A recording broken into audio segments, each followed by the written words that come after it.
दोस्तों, यह बात आज से 2 साल पहले की है, जब मैं राजस्थान में रहता था और मैं उस समय जयपुर के एक कॉलेज में पढ़ता था। मेरी उम्र उस समय 19 साल थी और उसी के पास में एक छोटा सा गांव है, लेकिन मैं आप सभी को उस गांव का नाम नहीं बता सकता। फिर मेरा एक बहुत अच्छे कॉलेज में एडमिशन हो गया था और मैं उस समय अपनी पढ़ाई में थोड़ा सा होशियार भी था और अपने घर से हर दिन कॉलेज आने जाने में मुझे बहुत परेशानी होती थी। इसलिए पास के ही एक गांव में हमारे कोई दूर के रिश्तेदार रहते थे। मैंने उनके यहाँ पर रहने का विचार बनाया और उनके यहाँ पर मैं पूरे 3 साल रहने वाला था और उस घर में 6 लोग रहते थे, पति, पत्नी, उनके 3 बच्चे और उनकी दादी।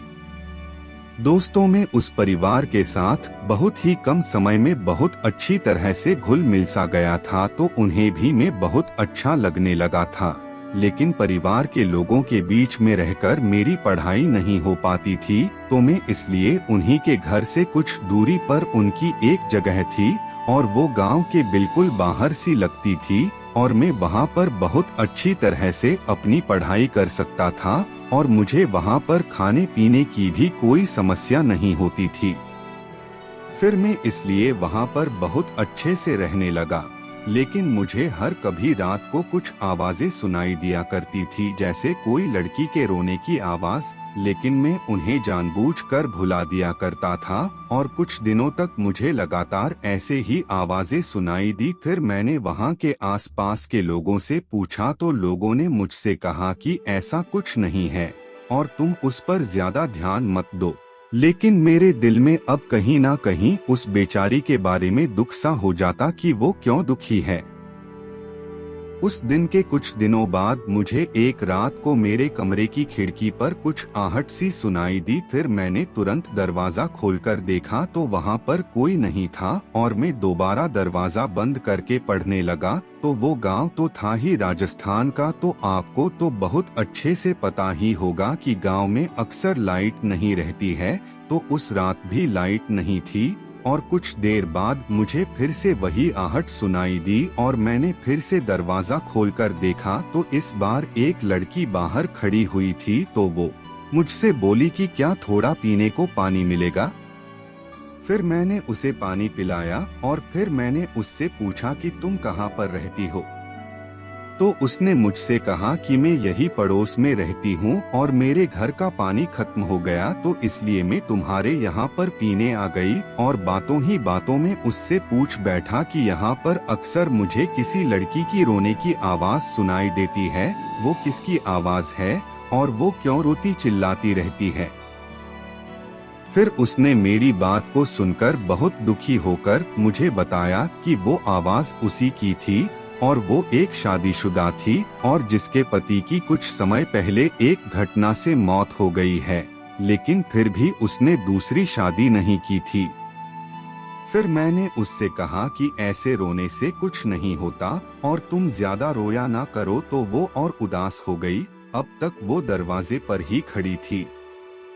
फिर मैंने उसे अपने कमरे के अंदर बुलाया और उसे अपनी खटिया पर बैठाया और मैंने उसका मन हल्का करने की कोशिश की, तो वो थोड़ी सी ठीक हो गई। फिर मैंने उसे अपना नाम अर्जुन बताया और उसने मुझे अपना नाम रूपा बताया, तो वो सच में अपने नाम की ही तरह थी।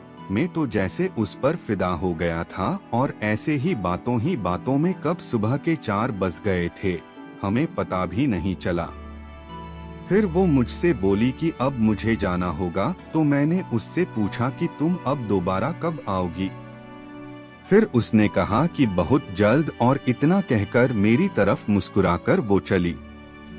फिर दूसरी रात को मैं उसका बहुत बेसब्री से इंतजार करने लगा, लेकिन वो नहीं आई और अब मैं उस दिन थोड़ा उदास सा रहा। फिर उसके अगली रात को करीब 1 बजे मेरे दरवाजे पर दस्तक हुई, तो मैं जैसे तैसे नींद से उठकर दरवाजा खोलकर देखता हूँ तो मैंने देखा कि मेरे सामने रूपा खड़ी हुई थी और मेरी तो उसे देखकर पूरी नींद ही उड़ गई थी। मैं बहुत खुश हुआ और मैंने उसे थोड़ा डांटा भी कि तुम कल क्यों नहीं आई। तो वो मुझसे बोली कि कल रात को मेरी आंख लग गई थी।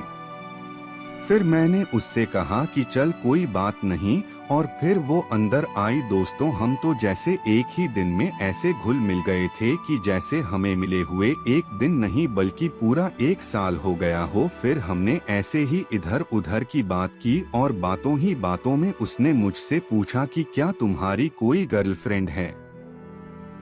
फिर मैंने उससे कहा कि नहीं है, और फिर मैंने उससे पूछा कि क्या तुम मेरी गर्लफ्रेंड बनोगी। उसने मेरी कमर पर एक हल्का सा चांटा लगाया और फिर बोली कि तुम शहरी लड़कों का कोई भी भरोसा नहीं है, तुम कभी भी चले जाओगे। फिर मैंने उससे वादा किया कि मैं तुम्हें कभी भी छोड़कर कहीं भी नहीं जाऊंगा, और अगर मैं कहीं पर जाऊंगा तो तुम्हें अपने साथ जरूर लेकर जाऊंगा। और मेरे थोड़ा बहुत कहने पर वो मान गई। फिर मैं थोड़ा सा गर्म हो गया था और अब मैं उससे कुछ प्यार की बात करने लग गया। पहले तो वो थोड़ा सा शर्माई और फिर मेरी बात का जवाब देने लगी। उसने मुझसे पूछा कि क्या तुमने कभी किसी को किस किया है। तो तुरंत मैंने उसे किस कर दिया और बोला कि हाँ, एक बार जरूर किया है। तब उसने मुझसे कहा कि पगले किस ऐसे नहीं करते, और उसने मुझे पकड़ा और मेरे होंठों पर एक जबरदस्त किस जड़ दिया और मैं भी उसे किस करने लगा और करीब 10 मिनट तक हमने लगातार स्मूच किया।